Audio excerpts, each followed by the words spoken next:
Hey guys, so in today's video I wanted to share with you one of the issues that I had at my most recent medical assistant job, or my most recent job actually, where I was working as a medical assistant in the field of pediatrics, or the specialty of pediatrics. And I had talked about in previous videos that I would let you guys know more information about, why it was difficult for me to work with who I worked with and things like that. And so I just want to say that I truly enjoyed working in the specialty of pediatrics. I had just bought a bunch of badge reels and I showed those on this channel that were pediatric specific and aimed towards being cute for my pediatric patients and things like that. I was not planning on resigning, but after my whole right side went numb again and I ended up in the ER, that was, the best choice for me at the time that I feel could be made. And my husband had also suggested maybe I just, stay at home, focus on school, focus on my recovery and getting better and things like that. So that's what I've been doing. And basically, one of the biggest things that irked me about this position was the doctor that I worked with. So for those of you who aren't aware, the doctor was not my boss. We work with them, they're a coworker, but he was very particular, very demanding, and he micromanaged like crazy. And it was just not something that I dealt with very well. I tried to just let it go in one ear and out the other. However, it's very difficult to do that because when you're dealing with stuff like this on a daily basis, sorry, someone's going out the driveway and so Wicked's gonna bark. But when you're dealing with this on a daily basis, when you're dealing with things like this on a daily basis where he is constantly, making these comments towards you or accusing you of doing things incorrectly, it is very difficult to stay positive and just let it go in one ear and out the other. And I get it. I get that he likes things to be a specific way and likes, things to be the way that he wants them. I get that. And I was trying to do things the exact way that he wanted them. Still, even when I did that, it still wasn't good enough. And so what wasn't good enough was he would tell me that I needed to measure the baby's length and head circumference a different way. So then I would do it the way that he said, even though the way that I was doing it was right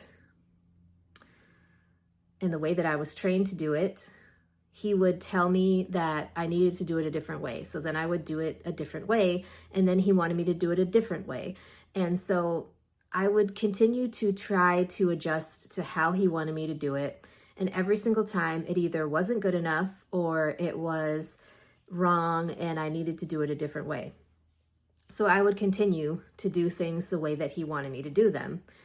And then he would start telling me that I needed to get these forms filled out and brought to him before. Like when I first started, he was fine with the forms staying in the room with the parents and the patients.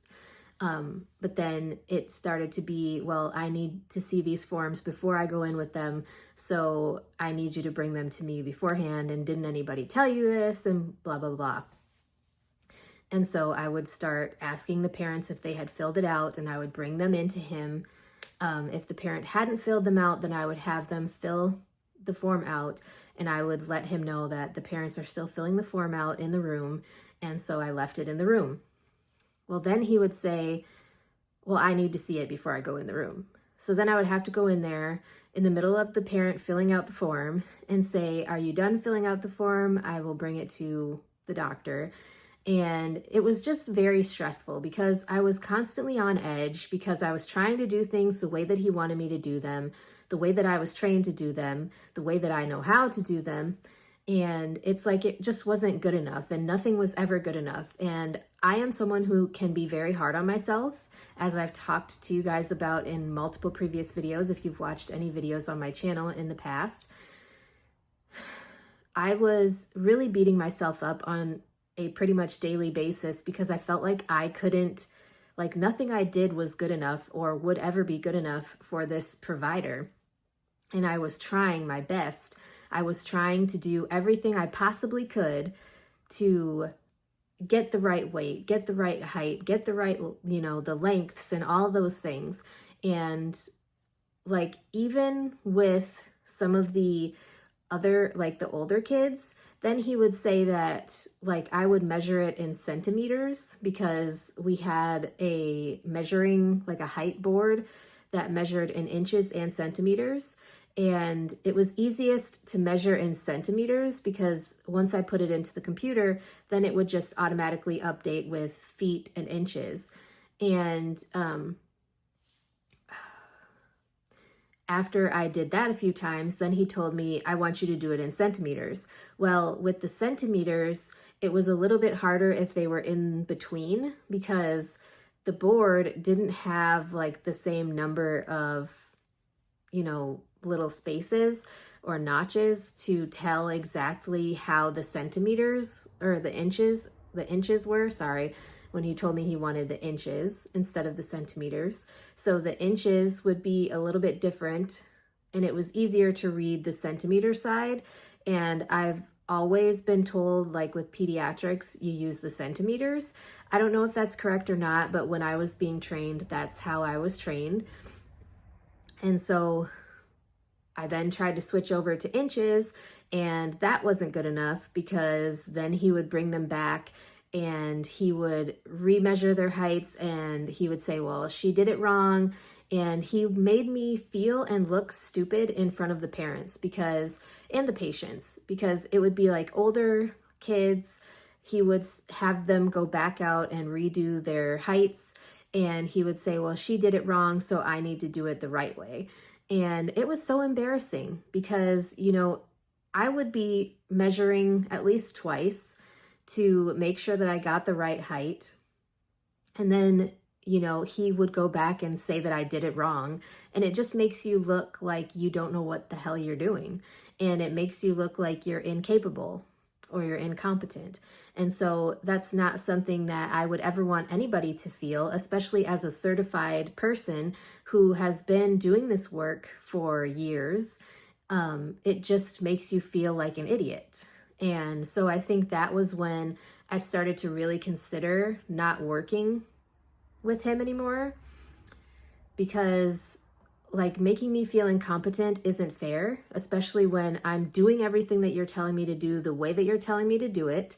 I'm giving you the right measurements, because then he would come back to me sometimes and he would say, well, oh, you did it right. I just wanted to make sure that it was the right one.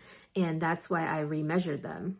Well, you still made me feel like an incompetent fool by telling the parents and the patients that I did it wrong. Like, you don't have to do that. He would also have me check the growth charts for every single one. And if one thing was off, then he would make me redo the measurements, which was fine. But there were times when I did remeasure and it was still off in the same way.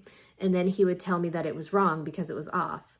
Well, growth charts can change over time. And just because it's not going in the same line does not mean that it's not correct. And then he would tell me that, oh, well, this person must be really obese. Well, yeah, they were obese. It was an obese patient. And he said, well, how obese are they? And I said, well, I don't know, but they're definitely obese. And he was like, well, I need you to go remeasure that because they can't be obese. Well, it was a very obese child, and, my measurements were correct. So I don't know. It just, things like that, the micromanagement and all of those things really turned me off to working with that particular provider. Like, I get it. I've worked with providers who want things a very specific way and who do things a very specific way. I get that. I'm fine with that.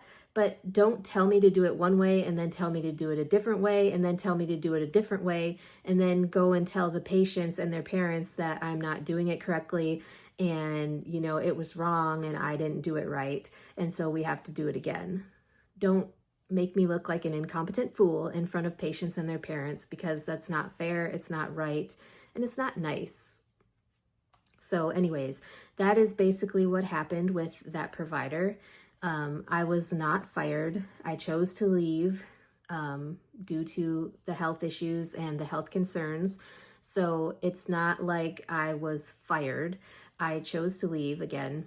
But yeah, I just wanted to explain to you kind of why, or one of the reasons why why it was easier for me to choose to leave. Even though I really enjoyed working with the pediatric population and their parents, and it was so fun seeing all the babies that came through and all the cute little kids. And even though some of them were scared because they remember going to the doctor's office and getting shots, you know, that was probably the hardest thing about my job was, you know, having these happy babies, and then you have to go and give them shots, and then you make them cry, and then they're all sad. And that was probably the thing that I disliked the most about my job, other than micromanaging providers. But, well, provider, because it was just myself and the provider on that side of the clinic. So anyways, I just wanted to tell you guys that, share that information. And yeah, if you guys have any questions or would like to hear me talk about any specific topics on my channel in the future, let me know. I will get something filmed for you. If you guys have any questions or comments or suggestions, please leave them in the comments section down below. And yeah, I will talk to you guys in tomorrow's video.